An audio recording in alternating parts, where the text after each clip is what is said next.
Salut les amis et bienvenue sur Marco et ses potes TV. Aujourd'hui, je suis avec Yohan. Comment ça va, Yohan? Très bien, et toi Marco? Écoute, ça va super. Aujourd'hui, on va parler d'un jeu qui nous tient vraiment à cœur. Peut-être, je pense, notre coup de cœur de ces 2 dernières années. Tout à fait. Star Wars Shatterpoint. Et donc, cette vidéo a pour but de présenter qu'est-ce que c'est Star Wars Shatterpoint, d'avoir aussi notre ressenti sur le jeu. Et on va voir comment débuter Star Wars Shatterpoint. Et on va faire une revue un peu de tout ce que vous pouvez trouver comme produit et notre avis pour bien débuter Star Wars Shatterpoint en 2026. Eh bien, écoute, Johan, je te propose de dire pour toi qu'est-ce que Star Wars Shatterpoint et comment tu le présenterais à quelqu'un qui n'aurait jamais joué à ce jeu. Déjà, c'est un jeu de figurines, comme on a l'habitude, nous, de jouer en fait, sur la chaîne. Et là, c'est un jeu de figurines assez particulier parce qu'on avait appelé ça un jeu d'escarmouche. C'est-à-dire qu'on ne va pas avoir beaucoup de figurines, on va en avoir 8 de chaque côté qui vont s'affronter en moyenne. Et on va être, à contrario, en fait, différent d'un jeu comme Star Wars Légion où il va y avoir beaucoup, beaucoup de figurines. Non, là, ça va être plus simple, plus dynamique.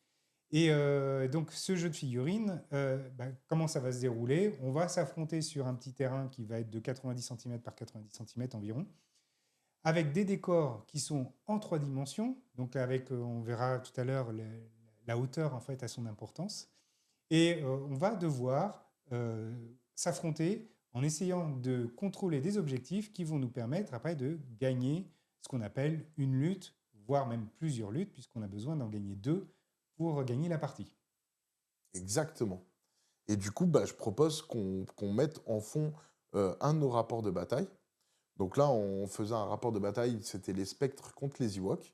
Et là, vous voyez le fameux terrain. Donc, tu es en train de manipuler des réglettes, donc on va le préciser, mais dans ce jeu, vous avez des réglettes spécifiques avec des dés spécifiques. Donc là, on a des dés d'attaque qui sont les dés gris qu'on peut voir à l'écran, les dés de défense qui sont les dés bleus. Mhm. Et pour rentrer un peu plus dans le détail, tu as parlé en fait de hauteur. Mais ce jeu a encore d'autres spécificités. Et notamment, pour moi, il en a 3 autres.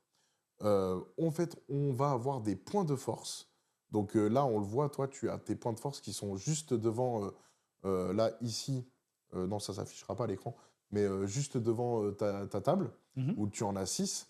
Et ça, en fait, vont te permettre, avec les cartes de personnage, d'avoir des actions spécifiques. Et donc, on va devoir gérer son pool de points de force et les utiliser au bon moment pour pouvoir être impactant dans la game. Autre spécificité, en fait, c'est les cartes de combat, comme celles qu'on voit apparaître à l'écran, où là, en fait, c'est ce qu'on appelle l'arbre de combat. Et vous voyez, il y a des dés gris et des dés bleus. Les dés gris, en fait, ça va être, donc, soit là, vous voyez, il y a un pistolet ou 2 sabres laser. Donc, ça veut dire attaque au corps à corps, attaque à distance. Donc là, Kanan Jarrus, sur cette phase de sa carte, va attaquer à 6 dés sur sa phase enfin, comment dire, sur l'attaque au Au corps à corps à corps, corps. et il se défendait avec 5 dés. Donc là, vous voyez, de temps en temps, on fait gagner des boîtes. Ça vient d'apparaître sur l'écran. Exactement. Et donc, du coup, comment on va faire? C'est pas comme des jets de dés classiques qu'on peut retrouver, comme je vais prendre l'exemple de Warhammer, parce que ça va parler aux plus nombreux d'entre vous. Où on va se dire, voilà, pour passer l'attaque, j'ai un jet d'attaque, donc je dois faire du 3+. Après, pour passer le dé de défense, du coup, je dois blesser, donc c'est du 3+, par exemple. Et mon adversaire va lancer sa sauvegarde et éventuellement, il peut avoir un feel no pain. Et en gros, c'est comme ça que ça se passe. Et le nombre d'attaques qui passe, c'est le nombre de dégâts qu'il va se prendre. Dans ce jeu, la particularité, c'est qu'on va comparer en fait des icônes. Donc, on va regarder, il y a des icônes critiques qui vont se défendre avec certaines choses, notamment des maîtrises qui peuvent enlever des critiques. Vous avez des maîtrises et dans le tableau, ce jet de dés-là, il va avoir une résolution particulière. Et vous avez des défenses classiques qui vont pouvoir bloquer des attaques classiques.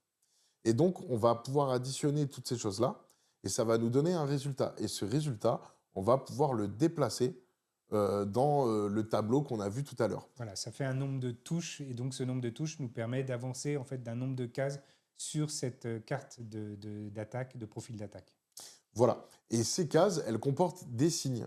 Et ces signes, ça va être soit ça va provoquer des dégâts, soit on va pouvoir peut-être après faire un saut et donc aller sur une plateforme, soit on va pouvoir déplacer son adversaire, soit on va pouvoir se soigner. Donc en gros, toutes ces cases ne vont pas être que des dégâts. Et c'est là aussi, pour moi, tout l'intérêt de ce jeu-là. Je sais pas ce que tu en penses, Johan, de ton côté. C'est l'intérêt dynamique, c'est-à-dire qu'au lieu d'avoir en fait nos deux actions simples de mouvement, d'attaque et ainsi de suite que on a de base, on va pouvoir augmenter en fait et se rajouter des actions en fait, des petites actions qui vont venir compléter en fait notre stratégie de mouvement sur le tour de l'activation de la figurine et qui va faire aller plus loin, faire plus de choses, peut-être plus de dégâts, plus de mouvements, plus d'interactions avec d'autres figurines. Et tout ça, en fait, bah, on le retrouve rarement dans d'autres jeux. Et je trouve ça très, très intéressant. Et en plus, comme tu l'as dit, on a des cartes à disposition. En gros, on n'a plus besoin des règles derrière. On a les cartes à disposition avec les compétences en fait, de chaque figurine, son arbre d'attaque et de défense qui permettent de défendre. Et donc, on a tout à disposition sur la table et on n'a plus besoin d'être quasiment des règles pour, au bout de trois quatre parties, en fait, vous maîtrisez suffisamment les règles pour pouvoir vous en passer. Après, du coup, c'est aussi spécifique à ce jeu. Et par contre, plus vous allez avancer dans le jeu, en fait, il est à la fois simple, mais à la fois pour maîtriser et gagner, bah, il y en a pour tous les goûts. Donc, si on arrive bien à synergiser ces équipes, à penser différemment, etc., bah, on peut aller aussi très loin en profondeur dans ce jeu. Donc, c'est ça qui est intéressant. Hormis ça, donc là, on voit apparaître l'arbre de combat. Donc là, par exemple, si j'avais eu 5 réussites, tu vois, j'aurais pu passer par le haut, ou j'aurais pu faire les deux cases du haut, puis après aller en bas, Au ou milieu, ouais. soit au milieu, après j'aurais pu passer par en bas, aller au milieu. Et vous voyez, tous ces logos-là, bah, ça a des spécificités particulières. Euh, donc, je ne vais pas rentrer dans le détail de tous les signes, mais en gros, ce qui est bien, c'est que bah, chaque attaque est différente et ça nous permet de faire plein de choses. Vous allez avoir des personnages qui vont être très impactants en termes de dégâts, et leur but, ça va être de sortir les figurines, et d'autres, ça va pas être le cas. Là, on parlait tout à l'heure de la lutte, et c'est pour moi la troisième particularité de ce jeu. Donc les points de force, les cartes de combat et la lutte. Et là, en fait, le pion qui est blanc, quand il démarre au milieu, au zéro. Et c'est un jeu de lutte de corde, on va dire comme ça. On tire Et à la le corde, oui. but, voilà, de tir à la corde. Et le but, c'est de ramener ce pion-là vers ses pions à soi. Donc là, on a vu qu'il y avait des pions noirs. Donc on démarre avec chacun un pion noir. Et en fait, selon les actions qu'on va faire, ça va nous rajouter des points noirs. Et c'est au moment où ce pion va sur un pion noir que on remporte la première lutte. La question à se poser, du coup, c'est comment on calcule donc les points, les fameux points de victoire, enfin pour savoir comment on va déplacer le pion. Donc là, en fait, vous, comme vous voyez à l'écran, il y a un objectif, il y a deux objectifs là qu'on va retourner orange, et c'est donc ces objectifs qui vont déterminer si on les a ou on les a pas. Donc pour ça, je vous propose d'aller sur une base de données qui est assez sympa, qui est donc la base de données de Star Wars Radrogon. Shatterpoint Voilà. Miniature, shatterpointminiature.eu, et on remercie donc Radrogon, Radrogor voilà. qui a fait ce site. Et c'est vraiment un site super bien parce que vous allez avoir tout le contenu du jeu, les dés, les machins, les extensions. En fait, vous pouvez vraiment tout voir. Et là, je vous propose qu'on aille voir les missions parce qu'il y a différentes missions dans le jeu. Et quand je parlais par exemple de lutte, donc là, vous voyez, sur la première mission de la boîte de base, on a 9 objectifs qui sont placés sur la table. Et donc, à chaque lutte, on va activer ces fameux objectifs. Et vous voyez, selon la lutte qui va être piochée, ben, les objectifs activés ne sont pas les mêmes. Et ben, tout à l'heure, quand on disait que dans la réglette, on va calculer les pions, et ben, on parlait de ça. Donc là, le nombre de pions que vous allez revendiquer, ça va vous permettre de vous déplacer de 1 sur la réglette. Après, il y a d'autres façons aussi de déplacer. Exemple, Anakin a une compétence qui lui permet aussi de se déplacer sur la réglette. Donc, le but, en fait, c'est de vite aller rejoindre son objectif, enfin, son pion noir qu'on a vu tout à l'heure. Et là, une fois qu'on a gagné une lutte, on va piocher une deuxième lutte et vous voyez, le terrain va changer. Il y aura moins d'objectifs actifs. Et après, imaginons que là, on arrive à un score de 1 partout. Et ben du coup, on va pouvoir se battre sur une troisième lutte. Et du coup, les victoires, ça peut être 2-0 ou 2-1. À part si on joue en tournoi ou si le temps est écoulé, on peut faire des égalités. Donc voici les particularités un peu de ce jeu. Toi, t'en penses quoi, Johan? Et si tu devais le comparer à Star Wars Légion, qu'est-ce que tu en penses? Qu'est-ce que tu dis? Bah, le jeu, donc, avec ces missions-là, sont assez intéressantes parce qu'effectivement, il y a le côté un peu aléatoire de la disposition de ces icônes, de ces jetons sur la table. Donc c'est vrai que c'est intéressant en fait en termes de tactique, puisqu'on va avoir ce côté aléatoire. On va aussi avoir un côté aléatoire sur le tirage des cartes comparé à Star Wars Légion, où on va pouvoir choisir en fait presque les troupes qu'on va pouvoir activer. On peut aussi comparer avec MCP, où Bien là sûr. le choix est beaucoup plus libre d'activation, alors que là, dans Shatterpoint, on va avoir un petit côté aléatoire qui va obliger en fait le joueur à s'adapter en fonction effectivement, du personnage qui s'active. Et donc, on va pouvoir avoir cette adaptation qui doit se faire au fur et à mesure de la partie. On aura quelques ajustements possibles, par exemple de pouvoir mettre une carte en réserve pour en retirer une autre. Donc là, ça nous coûtera un point de force. Ou alors, quand on tirera la carte Shatterpoint, on pourra activer n'importe quelle figurine. Mm. Du coup, je fais le parallèle avec MCP parce que tu l'as cité. Donc là, on a parlé de 3 jeux d'Atomic Mass Game, Star Wars Legion, Star Wars Shatterpoint et Marvel Crisis Protocol. Et donc, Marvel Crisis Protocol, c'est aussi le jeu d'escarmouche dans l'univers de Marvel. Par rapport à ce jeu, je trouve que Marvel Crisis Protocol va plus développer votre stratégie. Donc, il va falloir qu'à l'avance, vous préparez votre roster, vos missions, etc. et vos synergies. Et vous pouvez activer la figurine que vous voulez au moment où vous voulez. À chaque fois que ça va être votre tour, vous pouvez choisir celle que vous allez faire. En fait, je trouve que Star Wars Point est plus un jeu de tactique où en fait, il va falloir que vous vous adaptez en fonction en fait de ce qui va se passer tout au long de la partie et des cartes que vous allez tirer. Et c'est ça qui, pour moi, en fait, me plaît. C'est en gros, on va devoir donner le meilleur de soi au moment où ça se passe. Donc, du coup, on ne peut pas tout prévoir parce qu'il y a un système d'aléatoire de cartes. On va pouvoir le corriger un peu parce que on peut mettre pour un point de force une carte de côté. Donc, on peut avoir une carte à un moment donné qu'on sait ce qu'on va activer. Il y a aussi des généraux qui ont des compétences qui permettent justement d'avoir des avantages quand on les met de côté, etc. Donc, on pourra toujours essayer de synergiser quelque chose, mais il y a toujours une part où, ben voilà, j'ai pioché cette carte, qu'est-ce que j'en fais et comment je la joue. Et moi, ce que j'aime bien par rapport à ce jeu, le conseil que je peux donner aux débutants, c'est à chaque fois, je leur dis, mais en fait, avant de piocher, pose-toi la question dans cette situation, qui t'aimerait en fait piocher et qu'est-ce qui pourrait t'arranger. Parce que du coup, ça te permet de faire des probabilités, de te dire, bon ben là, en fait, ce qui m'arrangerait d'activer, c'est telle unité, telle unité, telle unité que je pourrais piocher. Il me reste 4 cartes. Donc en gros, il n'y en a qu'une seule que je ne veux pas tomber. Est-ce que si je tombe sur celle-là, est-ce que ça vaut le coup que je la mette de côté pour un point de force ou pas? Et du coup, bah, commencer à réfléchir en se disant, bah, si j'ai telle carte, je vais faire telle chose. Si j'ai telle carte, je vais faire telle chose. C'est sûr que si c'est cette carte-là, je suis obligé de la mettre de côté parce que ça m'impacte. Et en fait, quand vous commencez à comprendre le jeu de cette manière-là, et ben en fait, vous voyez une autre vision. Il y a beaucoup de gens qui, jusqu'à présent, sans ce conseil-là, piochent leur carte et au moment où ils piochent, ils se réfléchissent qu'est-ce qu'ils vont faire. Mais en fait, il vaut mieux raisonner à l'inverse et de se dire bah, qu'est-ce que j'ai envie de piocher, qu'est-ce que je peux faire avec telle ou telle unité. Bon, là, on va déjà loin déjà dans l'aspect tactique du jeu. Au-delà de cet aspect-là qui va te demander un peu d'expérience de jeu, il y a quand même en fait, déjà pas mal de découvertes au niveau du jeu. C'est très dynamique, c'est très visuel. Vos personnages vont faire des coups d'éclat.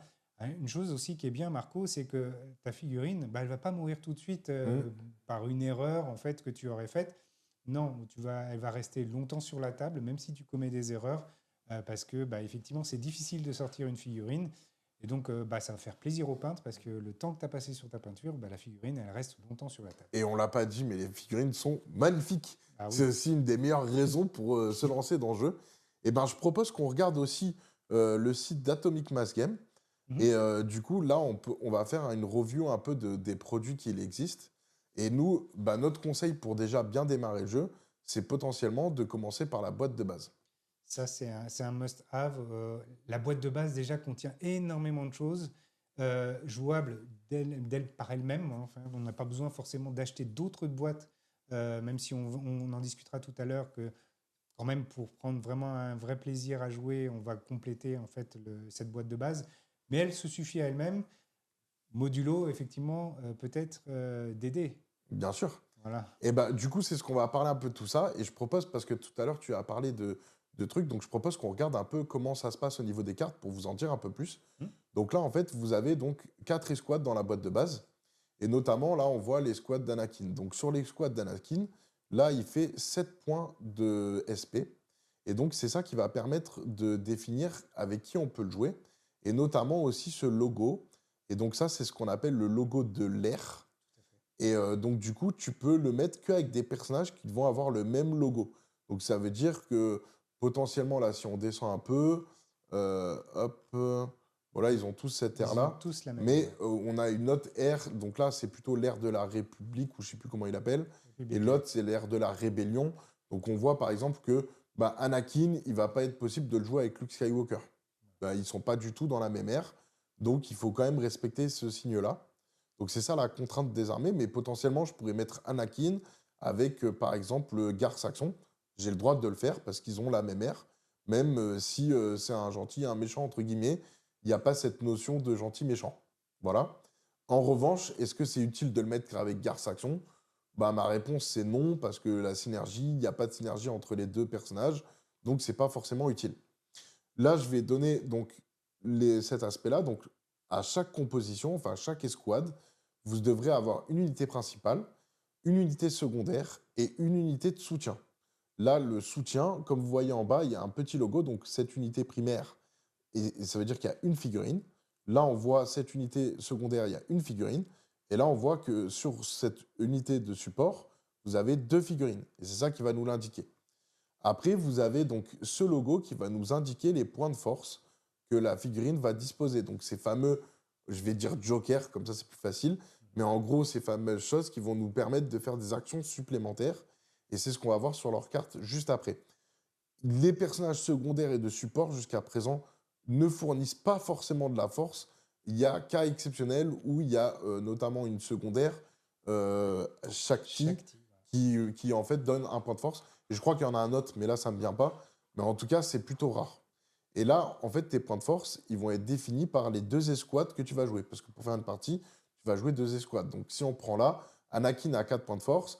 Et la deuxième escouade, on va prendre celle de Ahsoka Tano, qui en a 3. Donc tu auras un total de 7 points de force. Les 7 points de force se renouvellent au moment où tu as activé toutes tes unités une fois, plus l'unité bonus avec la carte Shatterpoint. Donc en gros, tu vas avoir 6 cartes, plus la carte Shatterpoint, ça te fera 7 cartes. Et au bout de 7 activations, tu vas pouvoir récupérer tous tes points de force. La carte Shatterpoint, c'est aussi sympa, parce qu'en gros, quand tu vas la piocher, bah, tu vas pouvoir choisir d'activer n'importe quelle unité. Donc en gros, à chaque fois, dans toutes tes unités, dans un tour de jeu complet, enfin pas un tour de jeu, mais un round, enfin je sais pas comment on peut l'appeler, mais en gros, là où tu utilises toutes tes cartes, et ben du coup, tu auras activé une fois chaque unité, sauf une unité que tu auras activée deux fois.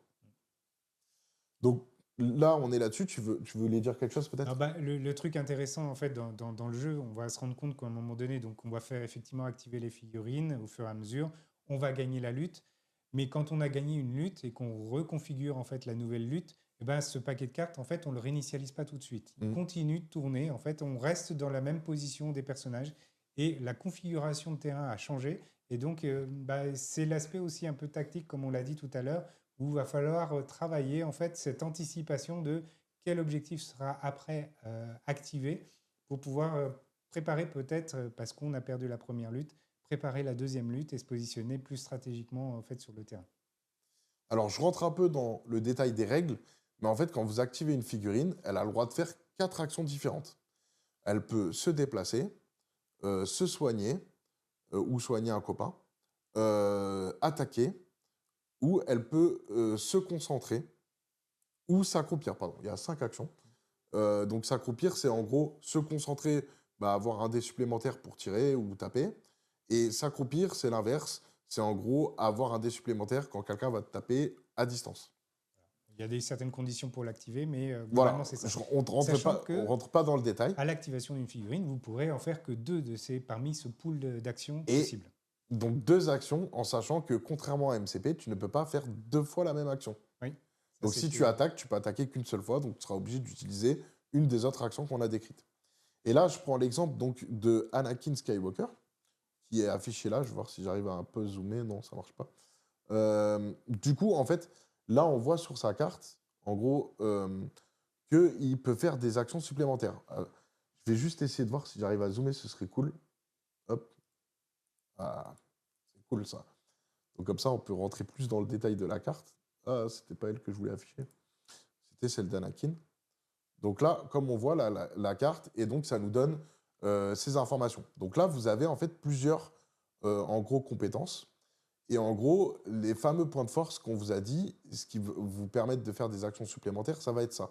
Donc là, vous avez un point de force ici, et là, par exemple, ça lui coûte 2 points de force. On ne va pas rentrer dans le détail de l'utilisation des points de force, parce qu'en gros, quand vous êtes blessé, ça vous coûte plus cher, etc. Mais là, on voit que bah, tout à l'heure, on vous a dit qu'il pouvait faire un déplacement. Et là où, en fait, on va rajouter quelque chose, c'est que si j'utilise un point de force, bah, il va pouvoir sauter en plus. Donc, potentiellement, aller plus loin. Et c'est toutes ces notions un peu stratégiques qui vont faire un peu cette différence-là. Là, par exemple, sur sa deuxième compétence, ça va lui permettre de faire une deuxième attaque et donc d'être plus impactant.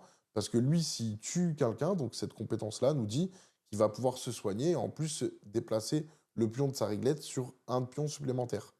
Donc ça peut être super intéressant. Et en gros, c'est toutes ces synergies-là qui vont faire que bah, ça match ou ça matche pas ce jeu. Qu'est-ce que tu en penses, toi, Johan? Bah, effectivement, là, on a plein de choses. On va avoir multitude en fait, de cartes à disposition de personnages avec des compétences propres à chaque personnage. On retrouvera certaines compétences parmi les troupes, par exemple, qui sont un peu récurrentes, mais qui, globalement, en fait, fait que chaque personnage a sa propre personnalité qui est reflétée par ses compétences. Et donc, pour ceux qui aiment bien l'univers Star Wars, vous allez retrouver en fait cet aspect, la psychologie du personnage dans ses compétences. Et donc, tout à l'heure, tu as évoqué quelque chose où c'était les points de vie. Donc là, on voit par exemple sur la droite que Anakin a 11 points de vie et qu'a 3 barres de santé. Et quand tu disais qu'on n'était pas frustré, c'est que là, imaginons tu lui enlèves ses 11 points de vie, et ben en fait, il va avoir un pion estropié ou blessé. Alors, Blessé. blessé qui va devenir estropié, Voilà, oui. blessé. Et donc, du coup, quand il a un pion blessé, tu peux le taper, lui mettre des conditions, mais ça va pas le tuer et le sortir de la table. Et lui, quand il va s'activer, il va s'enlever son pion blessé, il va avoir un pion estropié, mais tu vas quand même pouvoir le jouer. Donc, la frustration de se dire, bah, en fait, j'ai pas une figurine, et en fait, il s'est fait buter avant d'arriver au CAC ou n'importe quoi, bah là, tu l'as pas parce que tu vas forcément jouer ton personnage quand tu vas piocher la carte. Et ça aussi, c'est une spécificité de ce jeu. Ouais. Ça, Un c'est peu comme le blessé dans MCP. ouais. Bah, c'est ça, c'était le frustrant en fait souvent dans certains jeux d'avoir on va dire son plateau de figurines qu'on pose sur la table et tour 1, bah, on se prend un shoot qui élimine toute l'unité. Voilà, enfin, merci d'être venu, au revoir. Bon, ça c'était côté très frustrant dans certains jeux où avec Shatterpoint vous ne l'aurez pas, c'est pas possible. Donc du coup ça va vous permettre, même si vous faites des erreurs, même si bah, votre figurine est blessée, c'est pas grave, vous pourrez quand même la jouer et vous quand même vous faire plaisir et faire des actions qui embêteront votre adversaire. Donc là, on va regarder un peu tout ce que propose la boîte de base. Donc en fait, ce qui est excellent dans la boîte de base, c'est que vous avez énormément de matériel. Donc là, vous avez tout ça, là, on voit tout à l'écran. Donc dans le détail, nous avons, donc ça c'est, on va dire, les gentils. Donc il y a 2 escouades. Donc l'escouade d'Anakin Skywalker qui sera accompagnée de Rex et des 2 clones de la 501e. Après, nous avons Ahsoka Tano qui sera accompagnée de Bo-Katan et de 2 Mandaloriens du clan Gryze. Après, nous avons Assage Ventress, qui va être accompagné de Kalani et des droïdes B1. Il manque un socle, hein, donc Ouais, là, il il y aura manque. bien deux En socles de fait, il y droïdes a B1. deux socles de 3 droïdes comme ça. Et là, on a donc Dark Maul qui est accompagné de Gar Saxon avec les Mandaloriens de la Death Watch. Donc voilà les escouades quand ils sont tous ensemble. En gros, là, on voit bien que les droïdes, ils sont plusieurs. Assage Ventress. Et donc, du coup, je vais arriver jusqu'au décor pour montrer un peu les décors. Voilà, ben, ok, c'est cette photo-là. Donc là, on voit que dans la boîte, vous allez avoir tous ces décors-là. Euh, on les voit pas très bien ici. Je vais voir après pour une meilleure photo. Et donc, tout le matériel de jeu nécessaire, donc les cartes. Les dés, les Là, réglettes. il y a les fameuses cartes de combat. D'ailleurs, on va juste en détailler une vite fait. On en a parlé tout à l'heure. Mais en gros, quand je disais, donc là, c'est attaque physique, attaque à distance. Les dés gris, c'est les dés d'attaque. Donc lui, il a 8 dés d'attaque sur cette face et 0 dés d'attaque à distance. 5 dés de défense sur le corps à corps et 5 dés de défense sur son attaque à distance. Et là, donc, on va voir, ça, c'est ce qu'on appelle les maîtrises. Donc, dans les dés, il y a plusieurs phases, notamment la phase de maîtrise, elle ressemble un peu à ça. Et en gros, bah, quand tu vas faire un dé, tu auras un critique. 2 à 3 dés, tu auras 2 critiques. Et là, au niveau des défenses, on voit que s'il a une ou deux maîtrises, il va avoir une défense et il va pouvoir changer un critique en touche à son adversaire. Donc voilà comment ça se lie plus ou moins les cartes. Et là, quand on fait le total en haut, bah, c'est là où on va dire, bah voilà, lui, il a deux choix possibles. Soit il passe par en haut, soit il passe par en bas. Donc là, on voit sa première case, c'est 3 dégâts. Deuxième case, 2 dégâts. Troisième case, il va mettre un contre 1, donc c'est une condition, on ne va pas rentrer dans le détail. Et 2 dégâts. Et vous voyez qu'après, soit là-haut, il sera mobile, il va pouvoir sauter et mettre un dégât, soit il va pouvoir Entravé. entraver, donc donner une contrainte à son adversaire, il ne pourra pas se déplacer, et un dégât, etc., etc. Mais en gros, voilà comment ça se joue. Donc ça aussi, c'est super sympa parce que du coup, vous ne faites pas que mettre des dégâts, en fait. Il se passe des choses, et ces choses-là, on les matérialise avec ça. Et ça, je trouve ça super sympa, et on peut se raconter pas mal d'histoires. Qu'est-ce que tu en penses? Ah bah c'est tout à fait le truc, c'est que vraiment on va pouvoir augmenter en fait. Au départ, moi aussi, effectivement, quand on aborde le jeu, on se dit bah, qu'on a que deux actions, ça va pas être terrible, on va pas pouvoir faire grand-chose. On se rend compte que dès qu'on va commencer à combiner, à faire ces actions-là, on va faire plus de choses que ce qui est prévu et donc on va essayer de maximiser les probabilités de pouvoir réaliser ces actions supplémentaires. Alors, potentiellement, la boîte de base, moi, je suis d'avis de dire qu'elle est de un joueur. Parce qu'en fait, vous allez avoir 8 dés gris et, 8 et 6 dés bleus. Et déjà, des fois, il y a des personnages qui utilisent plus de dés. Donc, du coup, ça va être gênant parce qu'il va falloir relancer des dés, etc. Et mais si vous voulez partager, c'est encore plus gênant. Parce que du coup, il va falloir se partager d'un côté et de l'autre. Après, dans la boîte de base, il n'y a qu'un seul jeu de réglettes. Donc du coup, pareil, si on l'achète pour deux joueurs, on peut se partager. Maintenant, ce qui est intéressant avec la boîte de base, c'est que pour jouer, vous avez besoin que de deux escouades. Donc là, imaginons, on ferait les gentils contre les méchants, hein, l'aspect basique. Hmm. Et bien là, on peut jouer à deux quand même, parce que du coup, vous avez le nécessaire de figurines, et de l'autre côté, vous avez le nécessaire pour combattre. Maintenant, en soi, ben, si vous la partagez, c'est à mon sens un peu dommage parce que vous allez pouvoir quand même vous utiliser ces figurines et on va pouvoir les compléter avec d'autres escouades pour avoir des trucs sympathiques. Donc pour moi, le ticket d'entrée qui peut être sympa à Shatterpoint, c'est de compter dans les 200 euros. Et là, je parle en passant par des boutiques parce que j'en suis sûr qu'en occasion, on peut trouver peut-être des tarifs moins chers. Alors, du coup, pour imager un peu tout ça, on va juste repréciser une dernière chose. C'est en allant sur le site de Rogue Gogor, les missions. Parce qu'à ce jour, il y a 5 missions. Enfin, la cinquième, elle va sortir bientôt. Il y en a 4. Celle de la boîte de base et 3 autres. Et en fait, à chaque fois, vous allez devoir en fait, jouer sur ces missions-là. Ce qui est bien dans la boîte de base, c'est que vous avez déjà une mission pour jouer. Maintenant, si là, à peu près chaque pack de missions, c'est une vingtaine d'euros. Mais là, ce qui est bien sur les sites comme celui de Radrogor, c'est que si vous voulez en fait bah, utiliser les cartes, vous les avez en fait. Donc là, il fournit la mission, c'est ça. Et là, on a à chaque fois les prises de position de lutte et les événements spécifiques à ça. Donc en soi, si on voudrait déjà démarrer à un moindre coût, bah, on pourrait jouer sur les missions sans forcément que ça nous coûte quelque chose. Ça permet de les prétester quelque Voilà. part en fait avant Et de de... choisir ce qu'on gagne. Ok, donc ça, c'était ce que je voulais vous dire. Et la deuxième chose, c'est bah, pour les tables, pareil. Là, en fait, dans la boîte de base, vous allez avoir des décors, mais pour moi, les décors ne sont pas totalement complets. Et je propose qu'on regarde un peu les décors qu'on va pouvoir trouver dans cette fameuse boîte en allant sur les autres boîtes. Donc là, dans cette boîte-là, il nous propose donc ces fameux décors-là, donc celui-ci et celui-ci. Et pareil, vous en avez deux dans la boîte de base. Vous avez aussi cette chose, enfin ce pont-là et ce pont-là, les enfin, de quoi passerelles. faire des passerelles. Et après, du coup, on va dans une autre boîte de décors qui est en page numéro 3. Et donc, du coup, en page numéro 2, du coup, hop, du coup, il y a ce décor. Et donc, dans la boîte de base, on va retrouver aussi ce décor. Et il y aura un autre décor qui est spécifique à la boîte de base. Mais en gros, une boîte de base simple, je pense que ça ne suffit pas en termes de décor.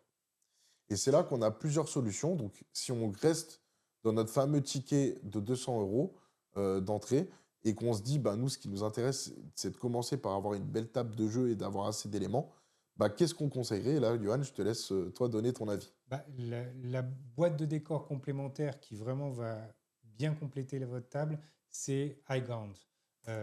Pourquoi? Parce que bah, déjà, vous avez des passerelles supplémentaires, vous avez des éléments de décor qui sont déjà à hauteur 1 et un élément de décor aussi qui est à hauteur 2 qui est unique en fait et que vous n'avez pas dans la boîte de base et qui va permettre vraiment d'avoir cet effet de hauteur en fait sur votre table et qui est super dynamique et super important dans le jeu. Toi, c'est aussi un de tes plaisirs, en fait, finalement, les décors. Ah bah moi, j'adore jouer sur une table. Quand je viens chez Marco jouer et faire des parties, c'est toujours du pain avec plein de décors et c'est excellent. Et du coup, bah là, on a un autre partenaire qui s'appelle Torek, donc l'atelier de Torek. Et là, il a sorti une nouvelle gamme qui s'appelle le Next Level de table. Et donc là, ils ont fait un Next Level Star Wars Shatterpoint. Toi, tu as eu l'occasion d'en avoir une. Oui, C'est la table aussi avec laquelle on a fait les lives du tournoi GT Shatterpoint. Donc, si vous allez dans les rediffs de live, bah, vous verrez cette table, on a joué. Et là, pareil, bon, certes, ça a un coût parce que du coup, on est à 270 € la table. Mais du coup, c'est complet. Donc là, nous avons un fond de table. Nous avons un tapis de 90 par 90. Nous avons le battle map, le play map, là où on peut positionner ses cartes. Là, vous voyez la fameuse réglette dont on parlait tout à l'heure de lutte. Donc là, ils l'ont imagé. Et donc, nous avons aussi les décors. Donc là, on voit le tapis, le fond de table, le fameux playmat pour jouer. Là, c'est des petits détails que vous pouvez retrouver sur le tapis. Et nous avons cette flopée de décors. Ce qui est intéressant dans Star Wars Shatterpoint, c'est qu'en gros, ben, on peut vraiment utiliser de l'impression 3D, des fichiers STL, des imprimeurs comme Torek, où on va pouvoir un peu s'imager ben, des nouveaux terrains. Moi, je vois, j'ai un terrain où on peut jouer dans Tatooine sur le vaisseau de Jabba. J'ai pas encore eu l'occasion de le peindre, mhm. mais du coup, c'est super stylé. Et honnêtement, ben, c'est excellent parce que on va pouvoir se faire ultra plaisir. Et là, si on voit au niveau des tapis, parce qu'ils proposent aussi beaucoup de battle maps, alors, est-ce qu'on peut avoir un truc Shatterpoint? On Euh, va dans Wargame Battle Map et on va essayer Bah, on va tester dans Battle Map. Hop. Et donc là, vous trouvez du Shatterpoint, par exemple. Tout cela, c'est du Shatterpoint. Et là, on voit, par exemple, le Temple Jedi. Euh, là, c'est du MCP. MCP, en fait, là, c'est trié par ordre alphabétique. ouais. Donc là, on voit, par exemple, le Battle Map du Temple Sith. Et donc après, bah, on est dans l'ambiance Temple Sith, quoi. Et donc ça, c'est excellent. Et bah, l'atelier de Torek, ils ont vraiment beaucoup de choix par rapport à ça. Et aujourd'hui, Atomic Mass Game ne propose pas des tapis. Donc, si on doit des belles tables de jeu, on les doit aussi à l'atelier de Torek avec ses fameux C'est vrai. tapis. Il y a vraiment une collection de ouf sur Shatterpoint. Donc, je vous invite à aller regarder sur leur site et de regarder ce qui vous plaît. Donc, On va c'est faire sûr. un petit message d'ailleurs au créateur Nico Prime Ouais, qui a designé en fait ces tables et les merci à fonds de lui. table, la totale, il y en a énormément. De toute façon, si vous regardez nos rapports de bataille, parce qu'on fait pas mal de rapports de bataille sur la chaîne, vous allez voir pas mal de tapis. Cette table-là, on en a plusieurs. Donc, du coup, on montre aussi, et à chaque fois, c'est des ambiances différentes. D'ailleurs, si je remets un peu notre baston de tout à l'heure, du coup, on voit, donc là, on a le fond de table qui était Andorre, et là, on joue sur le tapis d'Andorre. Et d'ailleurs, on fait un petit combat Ewok contre les spectres. Donc la fameuse réglette de score. Donc là, vous voyez, hop, j'ai récupéré un pion noir sur la réglette. Non, mais voilà comment ça fonctionne. Et Tout du à coup, fait. c'est vraiment typique à Star Wars Shatterpoint. Donc là, on retourne ici. Donc, du coup, on disait, si notre but, ça va être de compléter les terrains, donc ça veut dire de mettre la priorité sur les terrains, toi, tu conseillerais de prendre cette boîte-là. Voilà, ça permet vraiment de bien compléter tout en restant voilà, assez similaire à ce que vous aurez déjà dans la boîte de base et donc d'avoir une table homogène et assez évolutive. Vous pourrez en plus à chaque bataille réagencer en fait votre plan de table à chaque fois différemment, et ce qui va augmenter du coup votre intérêt. Pensez juste à garder en tête que vos objectifs doivent être à la hauteur la plus haute. Donc, Mm. essayez de placer vos objectifs de manière à ce qu'ils soient avec vos décors à la hauteur la plus haute, qui permet vraiment d'augmenter vraiment l'intérêt du En jeu. gros, il faut placer ses objectifs pour qu'il y en ait un peu à toutes les hauteurs, que ce soit au sol, au premier étage ou au deuxième étage. Voilà. Et donc, ça permet de varier les plaisirs. Si tout est au sol, c'est tout de suite moins intéressant de jouer avec des décors. Il y a moins de contraintes. Donc, je vais prendre l'équipe des Mandaloriens, ils ont quasiment tous le saut. Donc, ça leur donne un avantage que les objectifs sont en hauteur. Bah, si on joue que avec des objectifs à terre, bah, finalement, on perd l'intérêt de ces personnages-là. Voilà. Alors, du coup, revenons à la boîte de base. Maintenant, on va voir une autre manière de voir et de se dire, bon, bah, je veux commencer Star Wars Shatterpoint en complétant avec des figurines, parce que moi, ce qui m'intéresse, c'est des figurines. Mhm. Donc là, on va avoir deux grandes factions, on va dire ça comme ça. Donc, on a la République, avec donc Anakin et Ahsoka. Et après, nous avons donc les... oh, le nom ne me revient C'est des pas. Les séparatistes. séparatistes, merci. Avec donc Dark Maul et Assage Ventress. Par qui on commence au niveau de la complétude? Par les gentils ou par le méchant? Bah, on va commencer par les gentils. Allez, par les gentils. Donc, par les gentils, on a énormément de boîtes qui peuvent être complétées. Et après, on va vous donner notre coup de cœur. Mais là, le but, c'est de faire une revue un peu des boîtes possibles. Donc, si on décide de jouer République, je pense qu'aujourd'hui, c'est là où on peut avoir le plus de boîtes. Mhm. La première boîte là qu'on voit de République, c'est Luminara, avec Barry Sofé et les commandos. Cette boîte est intéressante, les commandos sont sympas. Par contre, c'est vrai que c'est des figurines qui ne sont pas forcément beaucoup jouées, Luminara et Barry Sofé, même si je les trouve magnifiques et que j'ai énormément pris plaisir à les peindre. Mais ce n'est pas forcément une boîte que je vais conseiller au départ. En revanche, ben, elles font quand même partie de la République. Et là, vous voyez que vous pourrez compléter avec ces figurines-là. Après, nous avons Hellover Squad Pack. Donc là, c'est Obi-Wan Kenobi. Donc les squads avec Cody et les clones de la 212e. Donc ça, c'est ton coup de cœur, Johan? Alors ça, bah, en l'occurrence, c'était la première boîte qui était disponible au démarrage du jeu en complément de la boîte de base.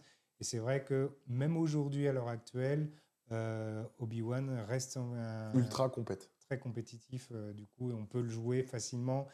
Il synergise bien avec le reste des clones et les autres Jedi. Donc vraiment, il est top. Donc il y a cette possibilité-là. Après, du coup, on retourne en arrière. Donc là, donc, on a dit Obi-Wan Kenobi. Après, vous avez Mace Windu, que je conseillerais aussi au départ. Mhm.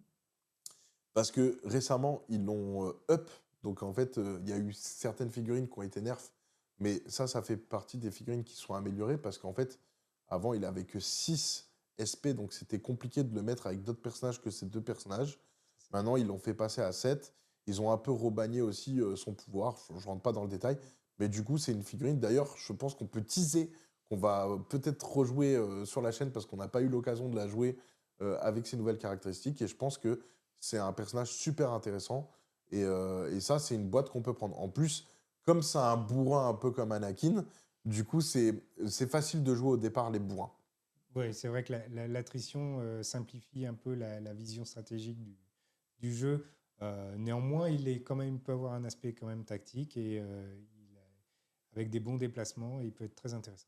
Donc, je vais juste faire ma chialeuse.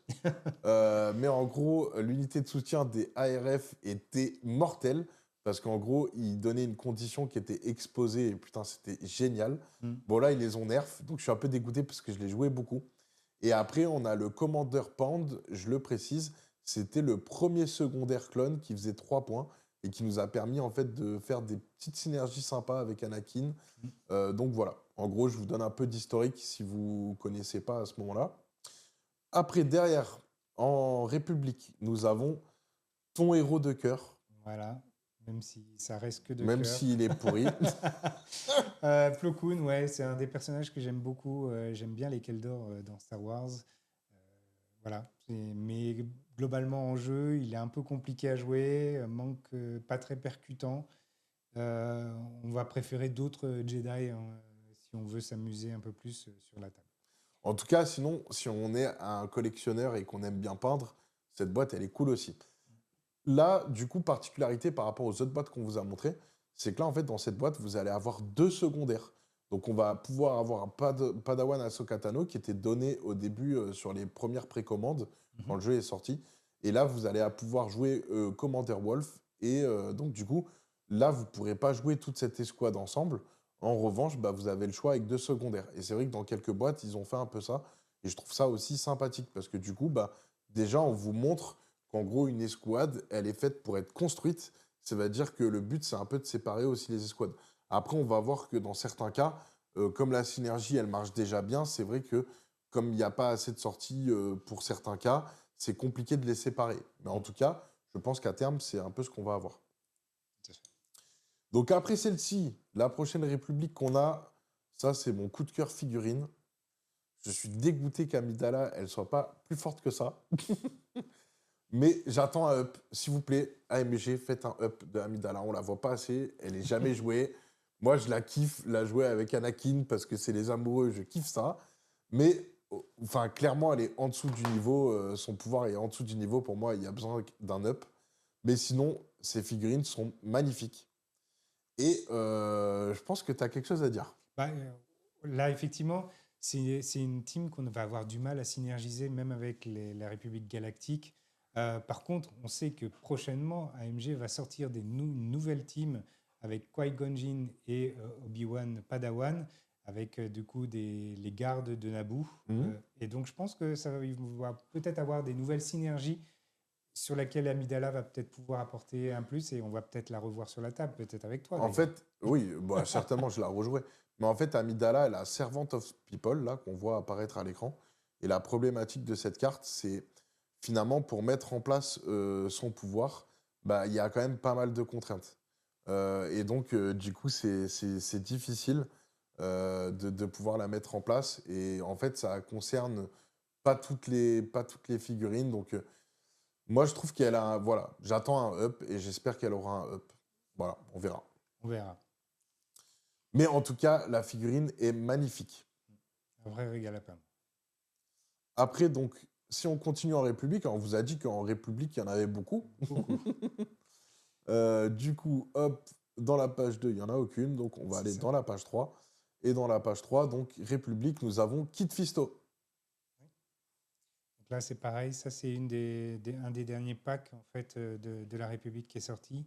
Pareil, on est sur une boîte avec quatre unités, Mhm. dont deux secondaires. Donc là encore, vous aurez le choix entre Nadar Web. voilà, deux secondaires. Ce qui est bien, c'est qu'on peut orienter notre jeu vraiment vers les clones ou l'orienter vers des Jedi. Mhm. Nadar, d'ailleurs, je crois que tu ne l'aimes pas trop, hein. Je l'aime pas du tout. En fait, là, on parlait tout à l'heure de respecter le lore, etc. Mm. Alors, pour ceux qui sont connaisseurs, Nadar Web, on le rencontre dans Clone Wars. Et en gros, c'est un personnage qui n'a pas de courage, qui n'est pas du tout courageux pour un sou. Et en gros, bah, c'est pas un Jedi, quoi. Et il se casse et tout. Et je crois même qu'il passe un peu du côté obscur. C'est presque un Jar Jar Binks, hein. Ouais, c'est un Jar Jar Binks, ouais. Et donc, du coup, la problématique, c'est bah, là, en fait, il est trop pété dans le jeu. Il est super fort. Ouais. Et en fait, ça me fait chier parce qu'en vrai, bah, on le joue alors qu'en vrai, il mérite pas. C'est vrai que dans la série, on n'a pas vraiment d'appétence pour le personnage. On aurait plutôt envie d'ailleurs de le De le détester. taper. Voilà. Par contre, en jeu, vous aurez en fait des compétences qui sont très intéressantes et avec une bonne synergie. Et il est pas mal avec. Et Même du plus coup, intéressant que Kit Fisto en lui-même, ouais, d'ailleurs, qui en dans termes la de boîte, c'est le meilleur. voilà, en Voilà. primaire et pas forcément aussi un Jedi qu'on mettra en avant. Du coup, là, on a Commander Phil. Donc, pareil, un autre commandant clone. Vous voyez, donc à chaque fois que vous achetez des boîtes comme ça, vous pouvez jouer full clone aussi, qui est super stylé. Et on a les clones de Phil. Et donc, après, au niveau des autres boîtes, si ça veut bien charger, ce qui est chiant, c'est qu'à chaque fois, ça remet à la page 1. On a donc, pareil, en République, vous allez avoir la Clone Force 99. Hop, Célèbre Bad Batch. la Bad Batch. Je les ouvre comme ça me permettra de ne pas retourner en arrière. Mhm. Donc là, vous voyez que les cartes sont grises. On vous l'expliquera après quand on expliquera les mercenaires, entre guillemets. Mais en tout cas, ils peuvent être joués en République. Et là, pareil, vous avez deux unités secondaires. Donc, soit vous allez pouvoir prendre Waker et Omega, soit vous allez pouvoir prendre Crosshair. Tout à fait. Et Echo et Tech seront, eux, les unités de support. Très sympa, très fort aussi. Mm. Notre ami Tom de la chaîne, c'est C'est une son de coup de ses cœur, teams voilà. préférées. Après, du coup, nous avons eu la deuxième boîte de Jedi qui est sortie en même temps que Kit Fisto. Voilà. Et c'est Ki-Adi Mundi. Bah, ça, c'est une des meilleures boîtes du jeu. Alors, les deux, le principal et le primaire sont vraiment, enfin, le secondaire et le primaire sont vraiment top. Même les Padawan. Hein. Voilà. Les Padawan, en fait, ils ont un petit défaut pour ceux qui cherchent un peu le compétitif parce que bah, ils n'ont pas de tir. Et des supports qui n'ont pas de tir, bah, ça peut être pénalisant dans votre partie. Donc ça va être un peu plus compliqué à les jouer. Donc il va falloir trouver un bon équilibre en fait dans votre placement pour pouvoir leur permettre vraiment de toujours faire des actions. Mais par contre, Shakti et Ki-Adi-Mundi, Hmm. ce sont des Bah, tueurs. ça me dérange pas de pas avoir de tir. Parce que quand tu as du tir, tu vas pas revendiquer les objets aussi. Donc jouer qu'avec du tir, c'est aussi compliqué. Tandis que quand tu te déplaces au CAC, ben, au final, bah, tu es proche des objets. Donc moi j'aime bien, et surtout qu'ils ont une action gratos à leur activation, c'est de soigner un mec. Et ça, franchement, c'est super top. On rentre pas plus dans le détail. Tout à l'heure, on vous avait dit que Shakti, elle donnait un point de force supplémentaire. Donc là, on le voit. Et ben, magnifique boîte, magnifique figue. Ils sont tous bien. Voilà. Et Donc, là, ça va permettre de jouer presque full Jedi avec cette équipe-là. exactement. Alors, on a Donc, une équipe qui n'apparaît pas dans la liste d'AMG là et qui est sortie aussi, c'est la Delta Squad. hmm, Alors là, en l'occurrence, ce sont des clones commando. Là, c'est presque même la méta du moment. En fait, ils sont vraiment très très forts. on va le voir Euh, sur le site de MaxiRev, comme ça on va pouvoir montrer la boîte. mm, Hop. Donc c'est eux. voilà. Donc, ils sont très très forts. Ils sont Bah, joués c'est simple. beaucoup en ce La moment. finale du GT, c'était 7 teams avec Obi-Wan vs 7 teams avec Obi-Wan. Donc voilà. Non, je crois qu'il y avait des petites différences. Non, il avait C'était Dark Dark Vador. Vador. Dark Vador, il y en avait un qui avait Dark Vador et 7 teams, et l'autre 7 teams avec Obi-Wan. Donc ça reste très fort. Et en fait, ils sont super bien parce qu'ils sont ultra mobiles, ils se donnent des aides les uns avec les autres. Beaucoup de synergie. Il y a beaucoup, beaucoup de trucs à faire. Et aujourd'hui, jouer full clone, franchement, c'est super fort. Et on a largement de quoi faire et de différencier les tables. Et ça aussi, c'est un plus pour moi de Shatterpoint. Donc là, on a parlé des gentils. Maintenant, on va parler des méchants. Alors, les méchants, pour moi, c'est pas les méchants, c'est plutôt les anti-héros. Parce que le premier des méchants qu'on va présenter, Chez les séparatistes, ouais. c'est les séparatistes, c'est le Comte Dooku, qui pour moi est une des meilleures boîtes aussi qu'on peut trouver. Le Comte Dooku est super fort, la figurine, elle est trop stylée à peindre. Mm. Du coup, d'ailleurs, c'était tellement fort qu'ils ont nerf Jango Fett, Django, ouais. qui était trop polyvalent, il pouvait tout faire. Ouais. Et puis il Du était coup, joué dans beaucoup il d'équipes. était C'est-à-dire joué qu'on le partout. sortait en Bah, fait dans tous des dans tous les séparatistes trucs. et on le mettait avec d'autres assez Donc, facilement. du coup, ils l'ont un peu nerf, mais ça reste quand même une figurine super intéressante. Et après, il y a mes gardes du corps favoris. Eux, quand tu les as en face, t'es dégoûté. Quand tu les as dans ton équipe, t'es content. C'est les casse-couilles de base. C'est vrai. Ils vont protéger en fait les mecs, les unités principales et secondaires. Et en plus de ça, ils mettent des tatanes de folie. Et avant, leur maîtrise était juste cheatée. Bon, là, ils ont un peu rééquilibré la donne. Ils ont enlevé des points de vie, parce qu'avant, ils avaient 10 points de vie. Donc, pour les Maravés, c'était vraiment chaud. Et là, bah, ils sont un peu plus jouables. Enfin, plus jouables quand on est contre eux. Pour l'adversaire. Mais ils sont quand même encore très jouables.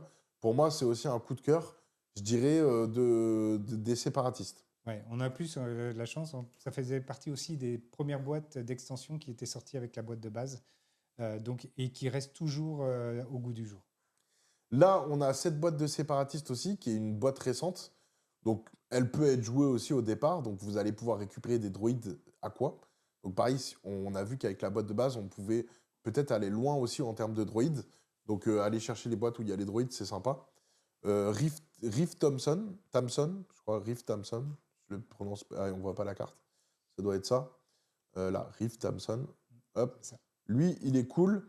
En fait, on le retrouve, et certains diront, voilà, ça c'est un peu le défaut de Shatterpoint, c'est qu'ils vont sortir une figurine qu'on a vue dans un épisode de Clone Wars, et du coup, bah, comme diraient certains, on s'en bat les couilles. J'aurais préféré qu'ils sortent un truc que tout le monde attend, quoi. Voilà. Moi, je trouve ça intéressant, parce que ça permet de varier aussi les univers et tout. Cette figurine est quand même sympa. Elle a une force d'attaque, c'est un bourrin aussi, donc faut le jouer en mode bourrin. Voilà. Si vous aimez jouer bourrin, c'est sympa. Et après, Et elle là, est à super côté... dynamique. Hein. Ouais. Là, le fait de jaillir de l'eau, là, Mm. c'est magnifique. Après, avec lui, on a Nodorri, qui était... Nosorri, Nosorri. pardon, qui était en fait un épisode où le peuple de Reeve Thompson s'associe avec eux, là, pour éclater les monts Calamari. Et après, eux, ils se rendent compte que eux les prennent pour des cons et ils se retournent contre eux. En gros, je vous la fais courte, un peu de spoil, mais du coup, en gros, C'est très rapide. peut-être 2 épisodes, et ça nous a fait une boîte. Voilà. Après, du coup, troisième boîte, et ça, c'est une boîte que pas mal de gens apprécient, parce Mm. qu'on va pouvoir jouer full droid avec la boîte donc de General Grievous. C'est ça. Ah, tonton, pourquoi tu tousses Ouais, là? Non, donc c'est sympa, surtout si vous jouez contre des Jedi avec, c'est fluff, parce qu'il a récupéré ses sabres laser. exactement. Tu sais, les apprentis de tout à l'heure, bah, c'est ses sabres. La figurine est superbe, le personnage est vraiment, et puis sa dynamique de jeu est vraiment très sympa sur la table. On a effectivement Kraken qui vient compléter la boîte Mm. de base avec Kalani, et ça vous ferait deux secondaires qui ont des activations de droïdes en fait très sympas, donc qui vont rendre vos deux teams très très mobiles. Donc jouer full droïde, c'est super intéressant. Ouais.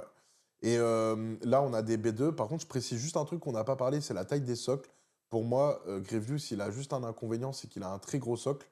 Là, Kalani, on voit, il a un petit socle. Donc, C'est vous avez Kraken, ouais. deux socles... Kraken, pardon. Vous avez deux socles différents, donc des gros comme celui-ci. Donc, les deux droïdes, ils ont des gros aussi. Et des petits comme celui-ci.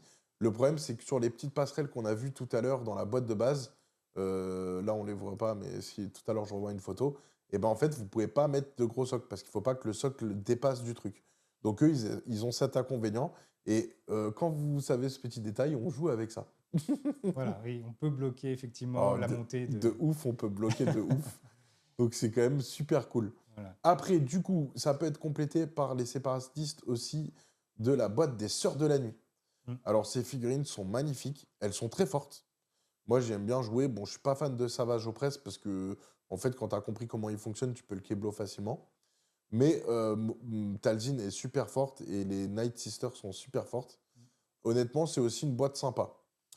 Je crois Ouais, qu'il y a une particularité aussi là-dessus. bah, j'aime beaucoup, effectivement, mais on a effectivement une légère synergie avec les séparatistes, mais on attend vraiment la sortie de cette année qui va avoir lieu. C'est avec Morgan Esbeth et sa troupe qui auront aussi, enfin, c'est une sœur de la nuit et donc va avoir de la synergie avec cette équipe. Donc on a hâte de voir comment on peut faire fonctionner tout ça pour les prochaines et donc on vous tiendra au courant sur un rapport de bataille. Ouais. Et puis, par contre, du coup, je précise quelque chose parce que dans la boîte de base, vous avez Dark Maul. Et c'est vrai qu'on n'en a pas vraiment parlé de Dark Maul. Le problème de Dark Maul, c'est qu'en fait, c'est un mec solo, quoi. Aujourd'hui, il n'a pas vraiment de gars avec qui synergiser. C'est une brute ambulante. Plus vous allez le taper, plus il va taper fort. Mais par contre, là, il est avec les Mandaloriens. Mais en gros, les Mandaloriens synergisent entre eux. Et lui, il synergise avec personne. Même pas avec les Sœurs de la Nuit. Je trouve ça un peu dommage. Ah, il est d'atomirien, donc il peut quand même Ouais, synergiser un tout petit peu, mais mais elles le font rien faire, pas, en fait. voilà, pas grand-chose, effectivement. Donc c'est un peu dommage. J'espère qu'on aura peut-être une nouvelle version de Dark Maul. Parce que ça, c'est fort probable qu'ils peuvent nous le faire. C'est possible.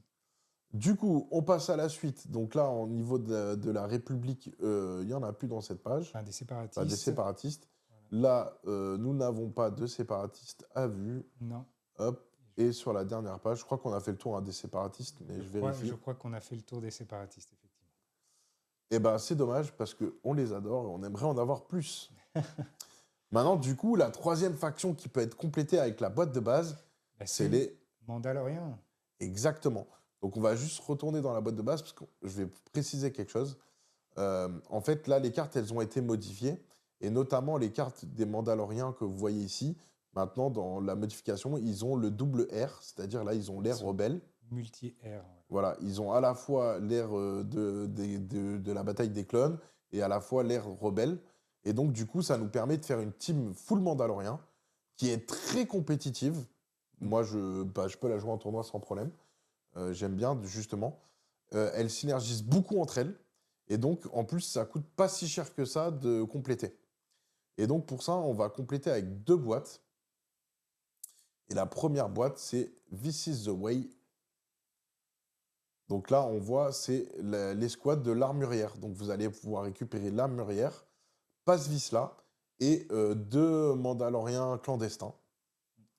Et ils sont super sympas. Et là, on voit, donc là, vous voyez le deuxième icône d'air, l'air rebelle. Et un autre détail qu'on voit, c'est que les cartes sont grises. Donc moi, j'aime bien dire que les gris, c'est un peu les mercenaires. Je sais pas ce que tu en penses, Johan. Oui, c'est effectivement, ils ont fait des coloris assez spécifiques. On va avoir les bleus, en fait, un peu la La République et République, les Jedi. Le rouge, en fait, les pour les séparatistes, séparatistes. On va avoir le orange pour les rebelles. rebelles, On va avoir le le noir noir pour pour l'Empire, l'Empire. Et donc le gris pour les pour chasseurs de primes et puis et autres factions un ou autres peu contre. factions comme les Ewoks sont gris aussi. Tout à fait. Donc, en tout cas, cette escouade, elle est top du top. La peinture, elle est top du top. Enfin, ça, vous pouvez acheter les yeux fermés, c'est trop bien.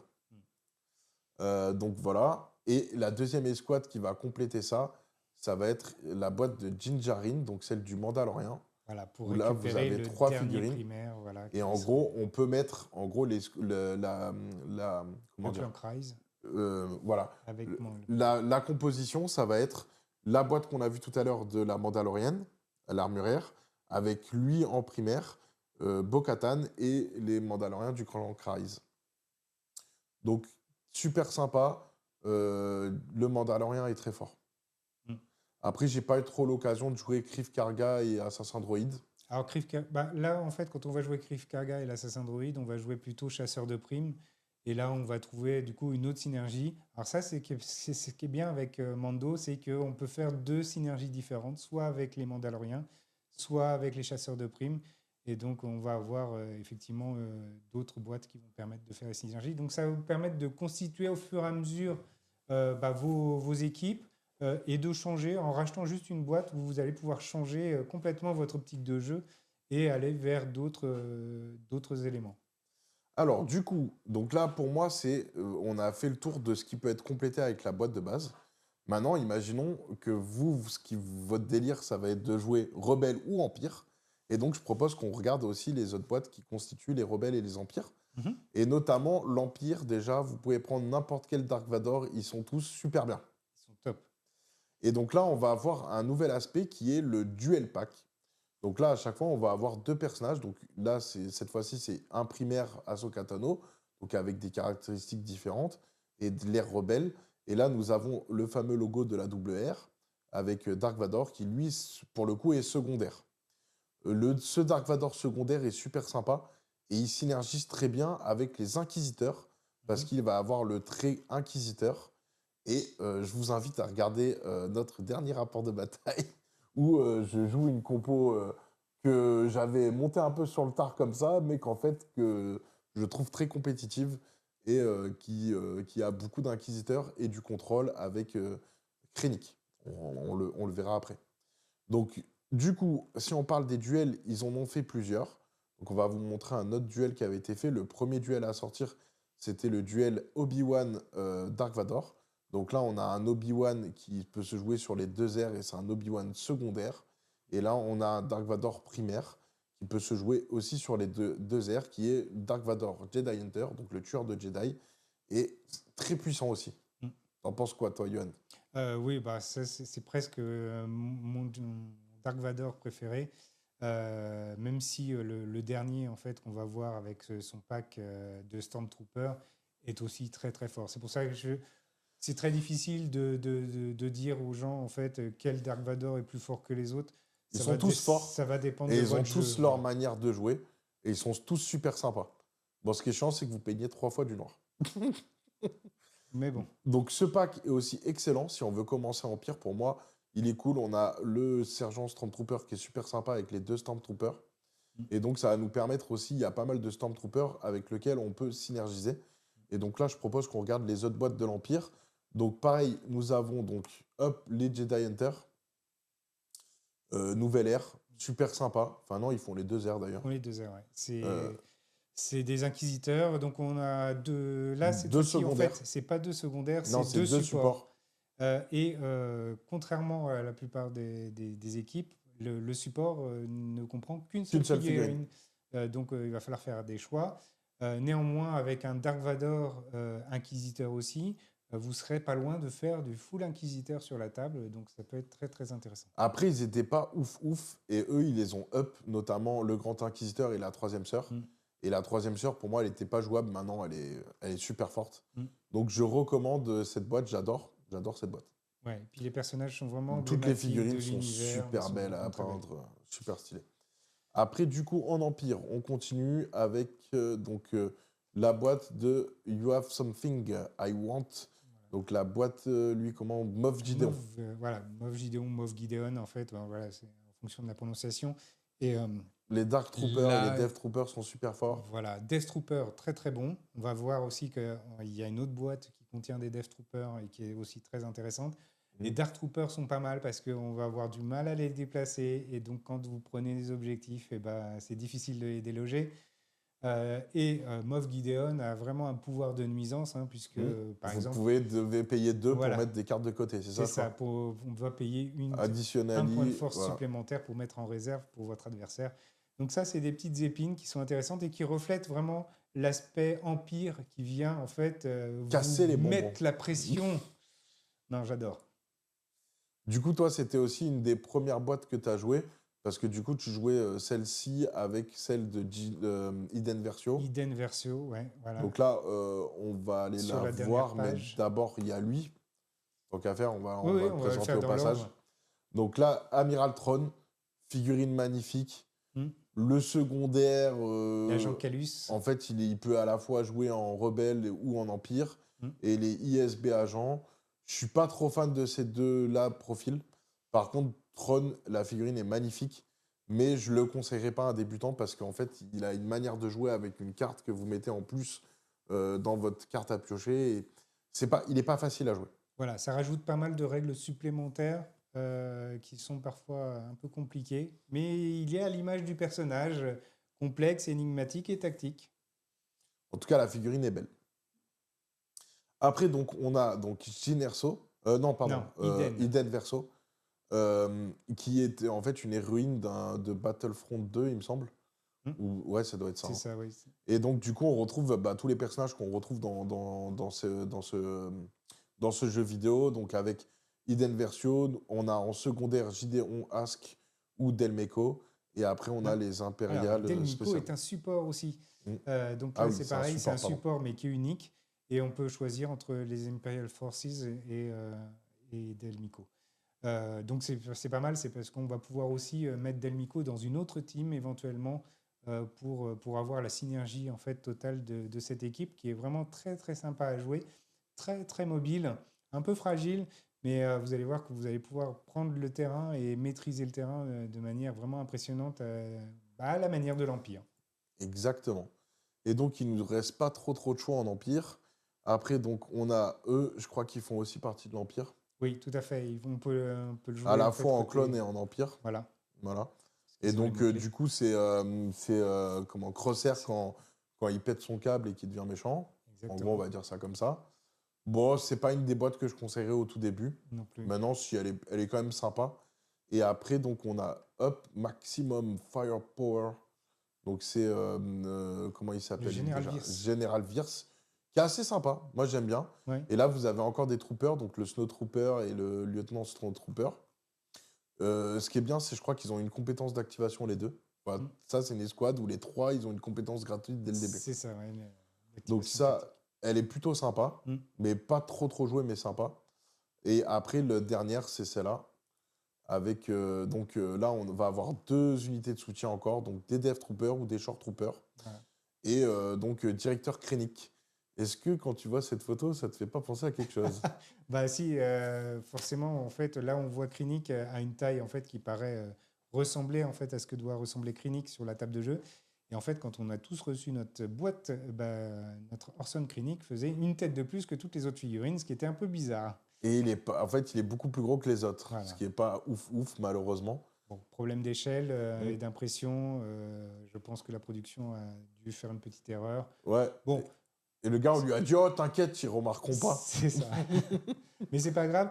Ça reste une boîte intéressante parce que vous avez à la fois un primaire Death Trooper, enfin un secondaire Death Trooper et du support Death Trooper. Et en termes d'impact sur la table, C'est ils sont vraiment très intéressants. c'est de l'Empire et c'est des Storms. Donc, du Voilà. coup, ça peut synergiser pas mal. Et donc, la dernière faction, entre guillemets, hein, on dit faction, enfin non, il en reste 2 des factions. Donc, on va faire vite fait les mercenaires, parce que là, je vois qu'il y a une boîte de mercenaires. Donc, on a Cad Bane, figurine magnifique. Moi, j'ai kiffé peindre cette boîte. Lui, il est super stylé à peindre. Ça, c'était stylé. Enfin, tout est stylé. J'ai kiffé peindre cette boîte. Au début, cette figurine au Racing était chère et pas ouf. C'est Là, ça. ils viennent de l'up et elle est plutôt pas mal. Elle devient plus Et compétitive. même cette escouade est plutôt sympa.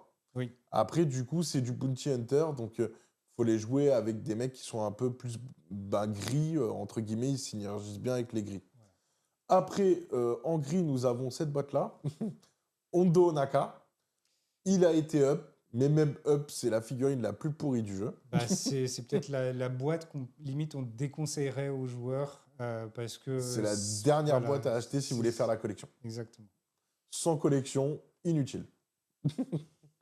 Après, les figurines sont sympas. Toi, tu as eu l'occasion de les peindre. Ouais, ouais, En plus, ils enferment un extraterrestre et tout. Donc, ah oui, j'avoue, les figurines sont vraiment cool. Par contre, niveau jeu, je les ai jamais sortis.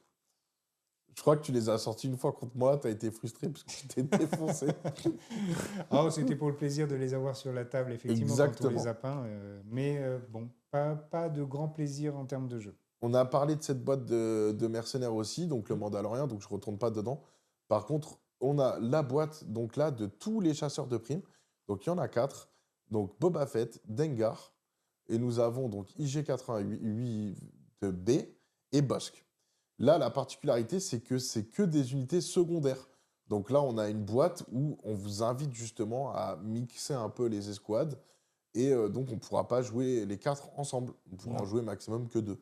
exactement. Et on a en plus avec des points différents, Mm. des stratégies différentes. Donc ça va permettre vraiment de varier en fait le plaisir. Mais ça reste une boîte qui viendra compléter d'autres teams et qui on ne pourra pas jouer en fait comme ça. Mais super sympa. Mais En très tout bien. cas, et les figurines magnifiques aussi. Donc, hop, et en mercenaires, donc, après, pour moi, ça reste pas des mercenaires, mais on va dire leur faction spécifique, on a les Ewoks. Et dans les Ewoks, il y a 2 primaires, parce que nous avons Leia, et vous voyez, elle est orange, donc elle est plus rebelle, entre guillemets.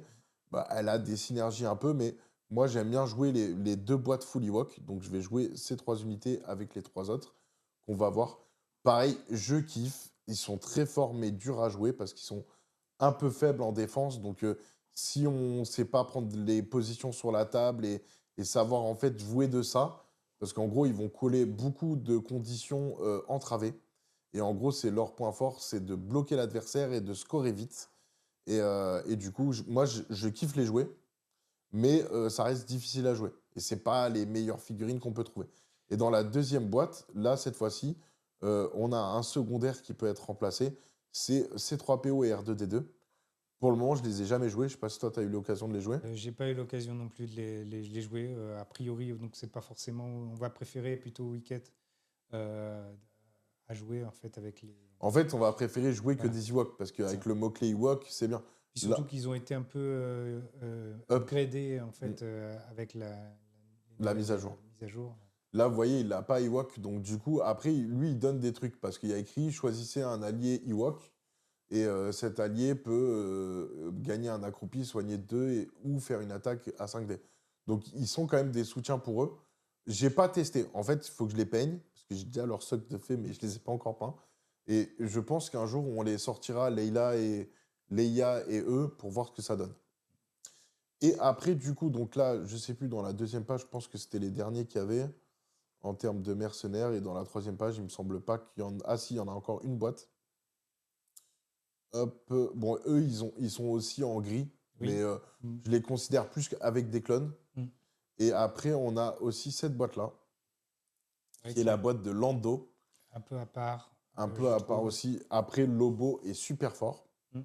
Bah, en fait, ils sont tous forts dans cette boîte. Et ce qui est intéressant, c'est que Lando va permettre de regagner des points de force. Donc, pareil, c'est une boîte sympa, c'est une belle boîte. Peut-être pas en achat de départ, mais en tout cas, à avoir, pourquoi pas. Mm. Donc là, on a fait le tour et il nous reste plus que les Les rebelles. rebelles. Les rebelles. Donc on va repartir sur la première page. Je crois que sur la première page, on n'en a pas. Deuxième page, on commence à en avoir. On va commencer avec Donc V6 Rogue One Pack. Alors, ces deux-là sont quand même beaucoup joués. Les Blaze et supports. Chirrut, oui. Body Rock aussi. Woody peut être pas mal. Jyn Erso, un peu moins, mais elle reste quand même très intéressante à jouer. Et c'est une boîte qui se complète bien avec l'autre boîte de rebelles en fait, du même épisode avec Cassian Mm. et K2SO qui sont aussi Ultra joué. voilà, beaucoup joués. On les a vus beaucoup au tournoi de Bourges dernièrement. En fait, Euh, Cassian a une particularité, c'est quand il perd, il fait tout péter. ouais. C'est ça. Et du coup, ça peut faire très mal. Et on peut faire péter en fait et faire perdre des points de vie en fait à ses adversaires à une fin de lutte et ça peut être très intéressant et ça peut faire basculer aussi la partie. Encore une fois, Atomic Mass Game a bien travaillé ses personnages en reflétant leur personnalité et je trouve ça vraiment formidable en termes d'immersion. Mm. Du coup, donc, on a ça. En rebelle, on en a d'autres, parce que là, dans cette page, nous avons cette boîte qui est un peu particulière, parce que c'est Luke quand il va chez Jabba, avec donc les soutiens, ça va être Lando et R2D2. Mhm. C'est sympa. Moi, je trouve ces figurines magnifiques. Après, j'ai pas eu vraiment l'occasion de les jouer, donc je sais pas ce que ça vaut en jeu.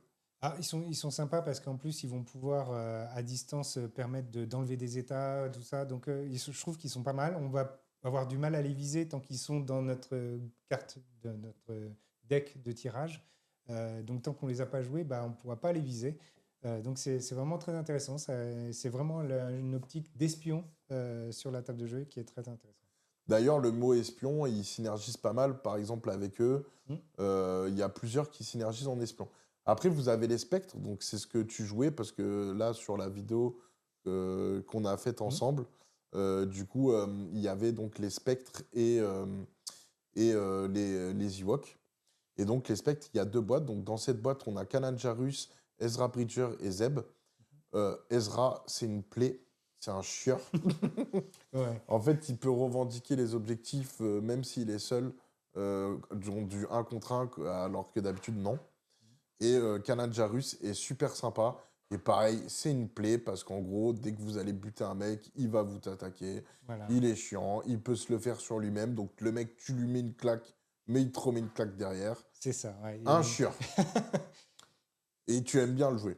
Ouais, ouais, j'ai apprécié en fait quand on avait fait notre partie, effectivement. Il y a un rapport de bataille voilà. là-dessus avec lui. Plusieurs même, je crois. Du coup, après, on a celle-là. Donc, celle de Han Solo. Les soutiens sont super bien. Tu as déjà eu l'occasion de les jouer. Oui. Là, on a une montagne de corps à corps de PV, c'est Chewie. Mm. Alors, c'est simple, j'ai jamais réussi à le tomber. C'est mort. Bah, Donc, lui, c'est 12 PEV, je l'ignore. Assez Je lui mets facilement. rien du tout, en fait, parce que sinon, tu perds toutes tes attaques dessus. Mm. Général Solo, j'ai pas eu l'occasion de le jouer. Mais il est plutôt sympa. Il est sympa, il a des tricks en fait qui font que il peut gagner des luttes pendant le tour de l'adversaire. Donc c'est un personnage auquel il faut faire attention. Une de mes boîtes préférées, parce qu'elle est juste magnifique. Donc c'est la boîte avec Leia, qui est unité primaire. Et en secondaire, on va avoir Luke. Et en soutien, Han Solo et Chewie. Et franchement, ils sont super bien. J'ai eu l'occasion de les jouer. J'aime bien cette boîte. Oui, elle est sympa. Il y a juste le côté en fait qui manque en fait d'ascension. Il n'y a que Luke qui peut faire des ascensions et donc c'est un peu en termes de mouvement, c'est juste ça qui va peut-être vous frustrer, mais sinon c'est très agréable à jouer. Du coup, la deuxième boîte donc des spectres, en sachant que l'unité principale c'est Hera Syndulla, accompagnée de Sabine et de Chopper. C'est des très bonnes figurines, les trois. Ouais. Et là, c'est vraiment deux teams en fait qui synergisent entre elles de manière très forte, puisqu'elles ont toutes le terme spectre dans leur mot-clé. Et vraiment, tout est dessiné pour qu'elles synergisent complètement. Donc, par exemple, démarrer avec les deux boîtes de spectre, c'est possible aussi. Exactement. Après, ça va être un vrai challenge, parce que vous allez avoir sur la table que 6 figurines. C'est pas si simple à jouer. Donc, pour les débutants, pas forcément un bon démarrage. Ouais, après, on peut se raconter des histoires. On n'est pas obligé de scorer dès le début, mais en gros, voilà, vous avez compris qu'avec deux boîtes d'escouade, on peut jouer, en fait. Donc, c'est ça qui est intéressant. Et là, je reviens donc sur Maxi Rêve. Et là, le but qu'on s'était dit tous les deux, c'était de se dire, bon, voilà, pour moi, le ticket d'entrée, il est plus ou moins à 200 € si on part sur du neuf. Maintenant, si on part sur le local, ça peut coûter moins cher. Et donc, on voulait vous le montrer sur Maxi Rêve, ce que ça donnait. Donc là, nous, ce qu'on va conseiller au départ, c'est la boîte de base.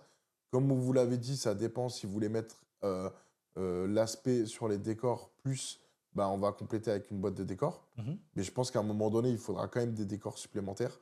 Cette boîte est très intéressante. Cette boîte l'est moins, mais elle reste sympa aussi parce qu'on a ce petit décor-là qu'on n'a pas dans les autres boîtes. Mhm. Du coup, si vous commencez pas avec la boîte de base, il va vous falloir quand même rajouter des réglettes et des dés. Moi, je préconise quand même avec la boîte de base de rajouter une boîte de dés parce que du coup, il n'y en a pas assez. Alors, hop, est-ce que ça me l'a mis dans le panier ou pas? Non. Et là, oui. Hop. Et du coup, après, on disait deux boîtes. Donc, toi, tu rajouterais quoi bah, du coup, on a vu si on voulait privilégier la République, enfin les séparatistes, on pourrait. Moi, je pense que ces deux boîtes, c'est l'idéal. Mhm. Après, si on veut ou celle-là et les Sœurs de la Nuit, pour varier un peu les plaisirs. C'est ça. Après, si on veut privilégier donc les Jedi, moi, bah, du coup, on va mettre par exemple Mace Windu et Obi-Wan. Pour moi, en fait, c'était un peu notre. Bon, la plupart des gens vont vouloir quand même jouer les Jedi. Alors, je dirais pas que tout le monde en fait préfère jouer les Jedi, mais c'est vrai que je pense que c'est le gameplay le plus simple à jouer au départ.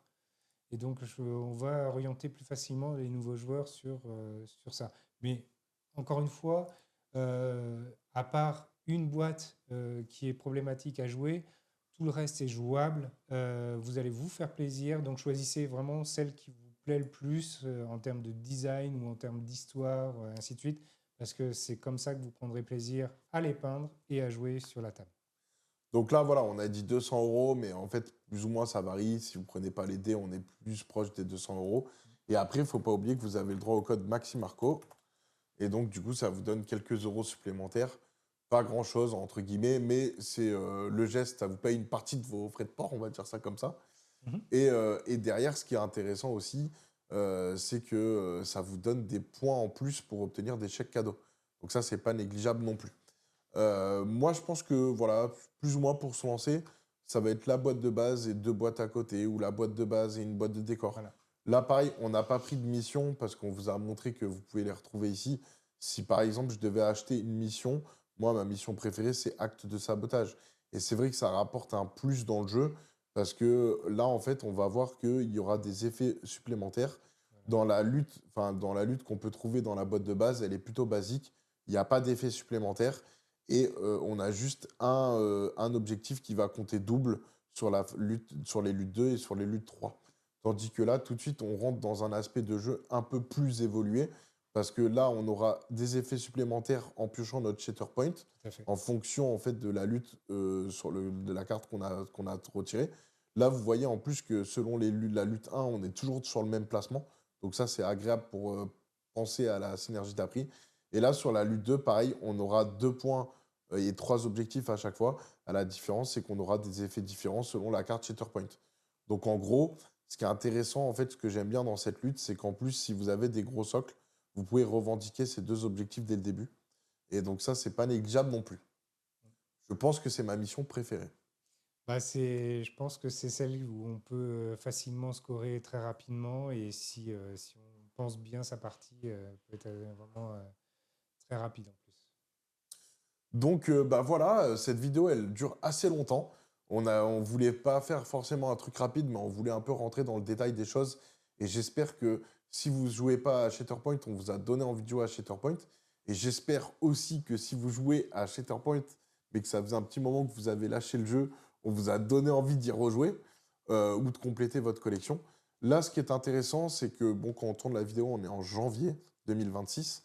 Et du coup, les prochaines boîtes qui sortent, c'est en mai ou juin 2026.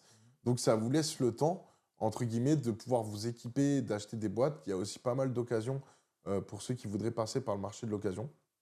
Donc pour moi, voilà, j'ai envie de dire Star Wars Shatterpoint, foncez, racontez-vous des histoires, c'est super. Ouais. Et nous, après 2 ans et demi de sortie du jeu, on est toujours aussi hype sur le jeu et franchement, on peut que vous le conseiller. Il a été mis à jour aussi. Il y a une belle communauté parce que vous avez un Discord qui est tenu par Nico Prime et Radrogor. Et franchement, c'est super bien. Les gens participent vraiment beaucoup. Là, il y a des petits événements. En plus, nous avons un GT en équipe qui va avoir lieu. à Paris, au Ludirama, je sais plus le nom. Ludiverse, donc Ludiverse, au mois voilà, d'avril, là. au mois d'avril. Et il y aura un autre GT qui aura lieu, pareil, à Bourges comme l'année dernière. En novembre, je pense que ça sera une nouvelle édition du Mm. Ludirama. Et donc, du coup, après, vous avez autre partenaire, l'atelier d'Autorec. Et pareil, si vous voulez vous équiper de Battle Map ou des tables Next Level, bon, faut savoir que le code qu'on dispose, donc Marco 10, n'est pas valable sur ça parce que c'est déjà, ils ont déjà fait un prix bas. Par contre, sur tout le reste de la boutique, vous pouvez avoir 10% en tapant le code Marco 10. Et moi, je trouve que heureusement qu'ils sont là, l'atelier de Torek, parce que c'est ce qui fait qu'on a d'excellentes tables aujourd'hui parce qu'AMG ne propose pas encore de tapis pour ce jeu. Enfin, des tapis, il y en a des tas et des tas. Après, je vais vous inviter à aller regarder sur notre chaîne. Vous avez des analyses de bandes. On a aussi des rapports de bataille. C'est un jeu qu'on suit, qu'on va continuer de suivre. Donc, je suis très content. J'aime beaucoup ce jeu-là. Je pense que c'est mon jeu préféré actuel. Je crois que je l'ai déjà dit tout à l'heure. Mais on va le répéter encore. Voilà, parce que non, mais il est excellent. Oui, tout à fait. Et les figurines super cool à peindre et tout ça. Et on était aussi avant dans une autre chaîne qui s'appelait Entre-Jeux Studio. Peut-être qu'elle porte toujours le même nom aujourd'hui sur YouTube, je ne sais plus. Mais pareil, on fait pas mal d'analyses de bande dessus et on avait déjà fait pas mal de rapports de bataille. Donc, bah voilà. N'hésitez pas à aller regarder tout ça. Et puis en plus, on fait gagner de temps en temps des boîtes dans les rapports de bataille. Surtout. Et on donne la possibilité aux gens de venir les récupérer, de jouer contre nous au studio. Donc c'est ça qui est cool. Voilà. N'hésitez pas, oui, à venir, même vous proposer, en fait, pour venir faire une partie avec nous, enregistrer ou pas d'ailleurs, ça sera avec plaisir. Mm. Et dernière chose, venez discuter avec nous. Là, n'hésitez pas à mettre un pouce, à donner votre avis, à dire bah, vous aurez peut-être conseillé autre chose à des débutants, ou peut-être que vous avez un aspect du jeu qu'on n'a pas forcément mis en avant et que vous pensez que c'est intéressant de le mettre en avant. N'hésitez pas à le faire dans les commentaires et à venir parler aussi avec nous dans le Discord. On se fera un plaisir de vous rencontrer, de échanger avec vous. Là, je vois que dans le Discord, il y a pas mal de gens qui se motivent à faire de la peinture. Et d'ailleurs, ça me rappelle que moi, ça fait longtemps que j'ai pas peint. C'est ça, on va s'y remettre, Ça a t'inquiète pas. tendance un peu à me blaser. Mais en tout cas, c'est super cool. Et je vous remercie en tout cas à tous ceux qui participent et qui font vivre ce Discord. Et petit teasing, on est le 29 janvier quand je fais la vidéo. Et il me semble qu'on avait sorti le dernier rapport de bataille le 29 ou le 30 décembre. Donc du coup, on va pouvoir procéder au tirage au sort. Donc quand cette vidéo sortira, le tirage au sort sera fait. Mais c'est souvent qu'on propose des figurines à gagner un mois après leur sortie. Donc n'hésitez pas à commenter, à regarder nos rapports de bataille. Eh ben écoute, Yohan, je te remercie pour cette soirée. Ben, merci Je à te toi. remercie d'avoir présenté et de dire ce que tu pensais de ce jeu. Et on se dit à très bientôt, les amis, pour de nouvelles aventures. Et que la force soit avec vous. Ciao. Ciao tout le monde.